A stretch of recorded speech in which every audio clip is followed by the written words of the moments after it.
In this video, I'm going to give you examples of perspective. And wouldn't you want to find a book that has all of this written down?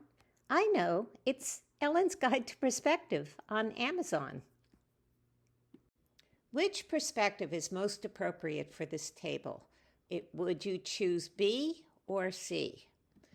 I think C is most appropriate for small objects because it has narrow converging lines. This looks more like a large object, like a bed frame. You could, of course, use this if you need distortion in your painting, but for a realistic image, you would want these narrow converging lines for a small item. Vanishing points should generally be closer together for larger objects than for smaller ones. So if we look at this large box with a low eye level, it has marked convergence on top, so it looks like a building close by. Objects below eye level, which would be these two, appear small because we assume that eye level is about 5 feet up off the ground as if we're standing.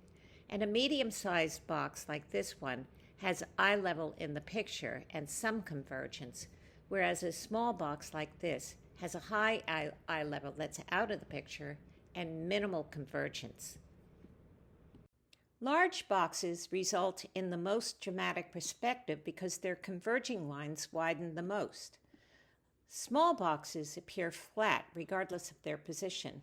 This one could be a house in the distance, whereas this one could be seen from a low-flying plane. In this drawing, I show you that the lines converge toward a vanishing point on eye level. And notice for the roofs that I use the top of the roof to find this vanishing point because the tops of roofs are horizontal. The eye level that we get goes through the upper part of the windows, and that's about where the eye of a person would be if he were standing right there. So the viewer is probably standing looking at this scene. And that makes sense because we see the top of the floor and the bottom of the attic. In this case, the houses converge toward vanishing points on eye level that's well above the houses. So that suggests that the viewer is in a larger house looking down at them. But even though their vanishing points are on eye level, indicating that they're all on the same level ground, it doesn't look that way. It looks like a downhill. And that's because this building and this building are shorter than the ones in front. And they should be the same size. It looks like they're the exact same house, so they should be the same size. It should come up to here. And it's this extra diminution that makes it look like they're on a downhill.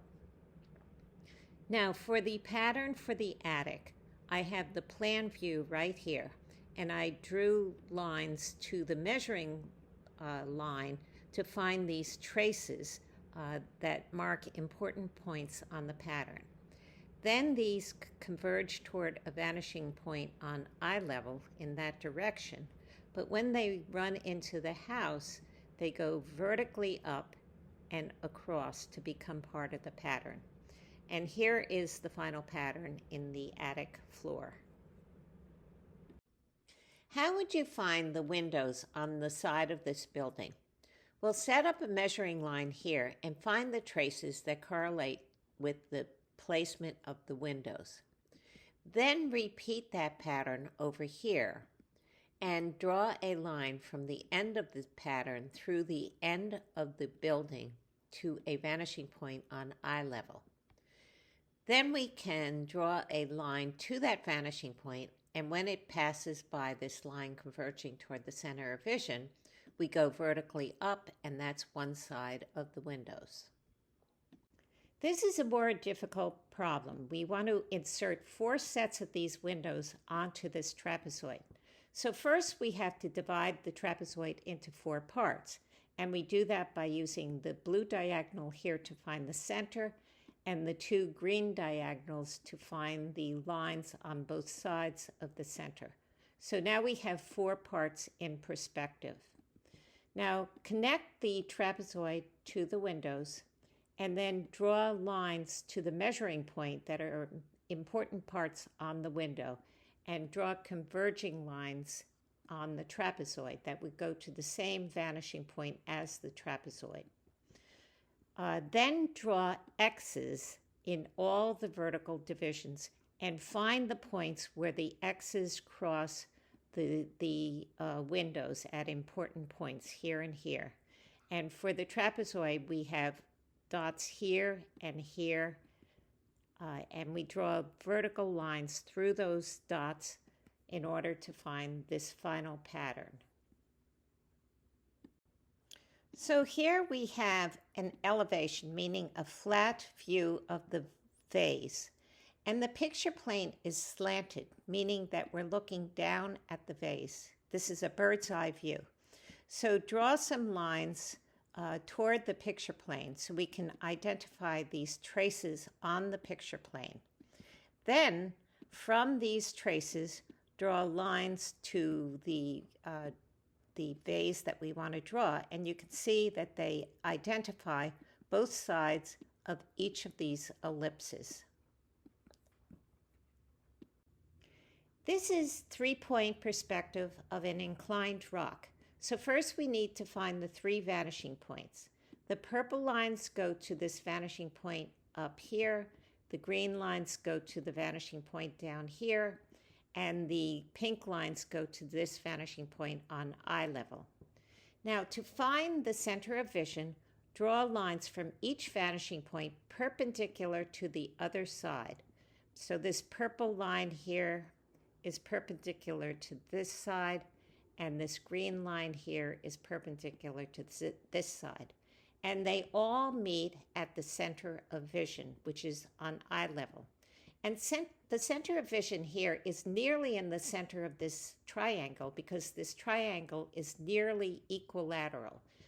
That is, the three sides are almost equal. Where is eye level in this picture? Well, we don't have a clear horizon because we have this hill, although presumably the horizon is somewhat below it. We have this converging line and we have this one, and those are the only ones we can use because these are horizontal and we don't have any lines down here to use. So first, let's draw in the converging lines that we know about, these two, and they go to this blue vanishing point right here. We can finish the bottom of this front face of the box, and we know that this blue line goes to this same blue vanishing point. And when it hits this vertical line, it goes horizontally following this. And then we get to this point here, and we're not sure where it converges because it doesn't have to converge toward the same vanishing point as this house.